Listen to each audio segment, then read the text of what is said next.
Para a maioria das pessoas que viaja pelo Japão, Nagoya é a estação de comboios. É verdade. É aquele borrão que se vê da janela do Shinkansen. Exato, a caminho de Kyoto ou talvez aquela paragem rápida para ir para os Alpes. Mas as fontes que temos à nossa frente sugerem que essa ideia é um erro. Um grande erro. E a nossa análise hoje é precisamente essa. Perceber se por baixo da fachada de uma metrópole industrial existe uma cidade com uma alma secreta, contada através de 5 histórias. Histórias de poder, de arte, de mito e até de sabor. Exatamente. E o interessante é que essas 5 histórias não são apenas factos isolados. São como camadas da cultura japonesa. Um microcosmos. Lá está. Mostram como o artesanato de uma estrada antiga, o poder de um clã de shoguns, um mito fundador, a ambição industrial e até a comida de rua se juntam para criar a identidade de um lugar que muitos ignoram. Ok, vamos então escavar essa primeira camada. A análise começa num lugar chamado Arimatsu. Uhum.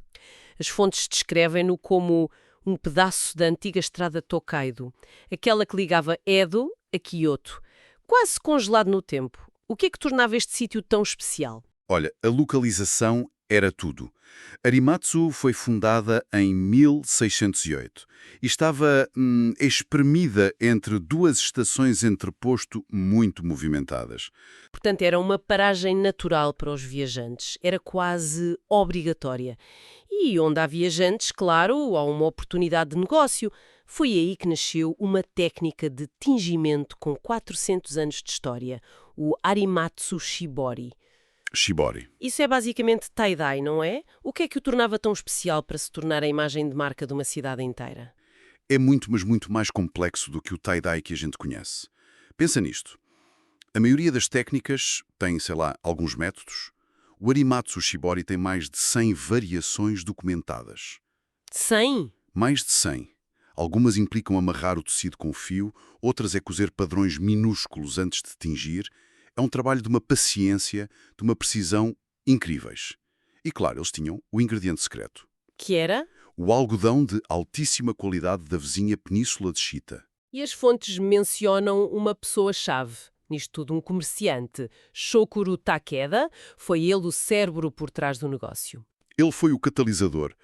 Viu o potencial e, em vez de vender grandes tecidos, focou-se em produtos pequenos, portáteis. Coisas que os viajantes pudessem comprar como recordação. Como os lenços Tenugi. Exatamente. Foram um sucesso estrondoso. Eram bonitos, úteis e pronto, cabiam em qualquer bagagem. Foi uma jogada de marketing absolutamente brilhante para a época. É fascinante como essa tradição se manteve tão viva. E as fontes dizem que a própria arquitetura da cidade reflete essa resiliência. Sim, isso é crucial para a experiência de visitar Arimatsu hoje. Houve um incêndio devastador em 1784. E a reconstrução foi toda feita com estruturas à prova de fogo. Paredes de gesso muito espessas, telhados de talha pesados. O resultado? A paisagem urbana do período Edo ficou preservada. É um contraste brutal com o centro de Nagoya, imagino. Completamente. Não se trata só de ver edifícios antigos. É sobre sentir um ritmo de vida diferente. Um ritmo onde o valor está no tempo e na habilidade manual, não na velocidade. Esse foco no detalhe e na mestria não era só para os viajantes, pois não? A elite de Nagoya, a família Tokugawa, levou essa ideia a um nível completamente diferente. Usava a arte para governar. Exato. E isso leva-nos direitinhos à nossa segunda história. O poder. O Museu de Arte Tokugawa não é apenas um museu, é uma declaração. Uma declaração de quê? De poder. Guarda os tesouros do ramo Owari Tokugawa, um dos mais poderosos do Japão. Quando vemos as espadas, as armaduras, os trajes de teatro nó, não estamos só a ver objetos bonitos. Estamos a ver os instrumentos de consolidação do poder de um clã. Como é que a arte consolida o poder? Bem, depois de unificar o Japão pela força, os Tokugawa precisavam de manter o controle de uma forma mais subtil. O tal soft power. Lá está. O patrocínio das artes era a ferramenta perfeita. Ao dominarem a cerimónia do chá, o teatro no, ao encomendarem as obras mais requintadas, eles estavam a definir o padrão de bom gosto.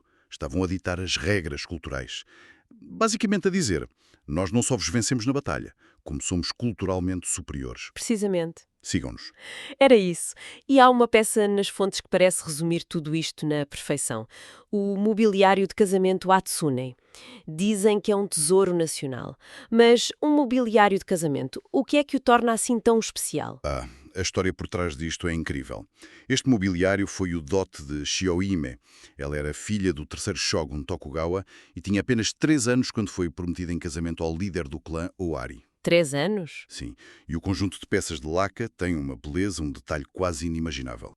Mas o valor é muito maior do que a estética. É um símbolo político, social, familiar. Mostra o papel das mulheres e dos casamentos como alianças estratégicas. Exato! No mundo dominado por narrativas de guerra masculinas, este dote põe o foco nisso. E, claro, mostra o nível de riqueza e poder que o shogunato podia exibir. É uma janela rara para a vida privada da elite. Sem dúvida. E o facto de um museu só o exibir em períodos muito limitados, juntamente com outras obras-primas, como os pergaminhos do conto de Genji, só aumenta a sua mística. É incrível pensar que um mito tão antigo moldou a cidade de uma forma tão concreta e verde. Mas Nagoya não vive só do passado. Há outra história sobre como a cidade olhou para fora, para o Ocidente, e decidiu competir. É verdade. E essa história leva-nos a um lugar que mistura indústria, arte e natureza. O Noritake Garden. Noritake, a marca de porcelana. Essa mesma. Tudo começou em 1904 com um homem, Ishizaeman Morimura, que tinha uma ambição enorme. Ele via a porcelana europeia e pensava: nós podemos fazer isto e podemos fazer melhor. Uma ambição ousada para a época. Como é que ele conseguiu? Com muita tentativa e erro. As fontes falam de anos de experiências falhadas. Ele até contratou engenheiros europeus para trazerem a tecnologia. Finalmente, em 1914, conseguiram. Produziram o primeiro serviço de jantar de estilo ocidental do Japão. E quando a exportaram para os Estados Unidos sob a marca Noritake China, foi um sucesso imediato. Tornou-se um nome global. Este é um exemplo perfeito daquela mentalidade da era Meiji, o Monozukuri, certo? É o exemplo perfeito. Não é só fazer coisas. É uma obsessão quase religiosa com a perfeição, a qualidade, a inovação. A Noritake não queria só imitar, queria superar. E ao fazê-lo, a empresa tornou-se um símbolo da transformação do Japão. De um país que copiava tecnologia para um que a liderava. Exatamente. E o que é que resta dessa história hoje? O Noritake Garden é só um museu da empresa? É muito mais.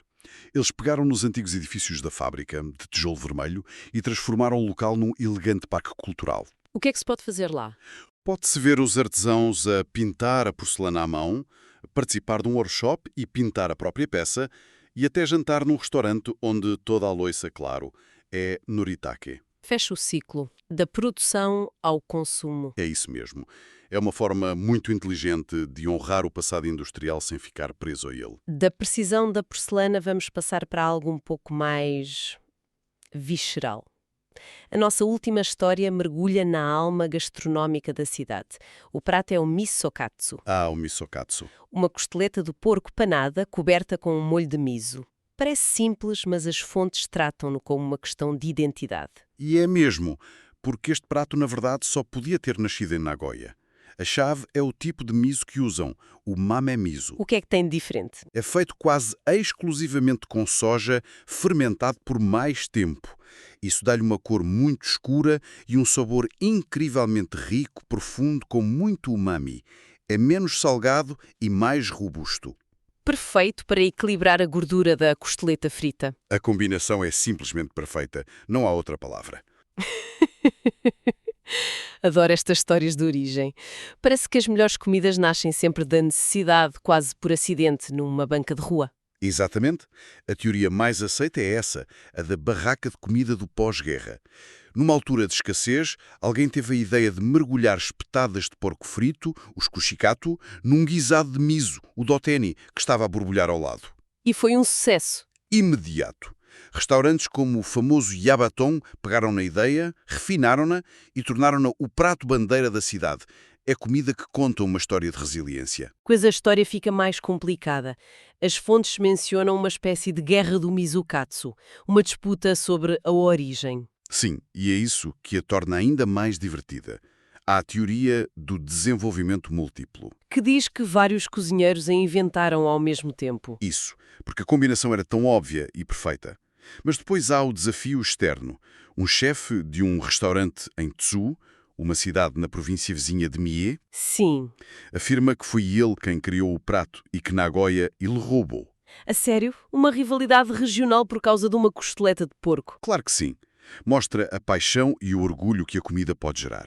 No fundo, esta rivalidade é a melhor desculpa para quem viaja. Obriga-nos a ir a Nagoya e a Tsu para provar os dois. Exatamente. Transforma uma simples refeição numa missão de investigação culinária. Então, depois de explorarmos estas 5 histórias, o que é que aprendemos sobre Nagoya? Parece que a imagem da cidade-paragem é, na verdade, uma grande injustiça. É sem dúvida. O que descobrimos é que os tesouros de Nagoya não são monumentos óbvios que nos saltam à vista. São histórias escondidas em camadas. É uma cidade onde se pode sentir o peso de 400 anos de artesanato numa rua. Contemplar a arte que um shogunato usou para se perpetuar no poder, sentir a energia de um mito que criou uma floresta. Testemunhar a ambição que levou um produto japonês a conquistar o mundo e, finalmente, provar a identidade de um povo num prato de comida. Oferece um equilíbrio raro, a eficiência de uma grande metrópole moderna, mas com uma profundidade cultural que está ali, à espera de quem quiser olhar para além da estação de comboios. Exatamente. E isso deixa-nos com uma reflexão final, talvez. Força! Vimos como uma espada sagrada acabou por ser a melhor ferramenta de planeamento urbano e como um petisco nascido da fome do pós-guerra se tornou um símbolo de orgulho. Isto leva-nos a pensar que objetos, edifícios ou comidas do nosso dia-a-dia escondem histórias semelhantes de mito, poder ou resiliência, à espera que alguém pare para as escutar.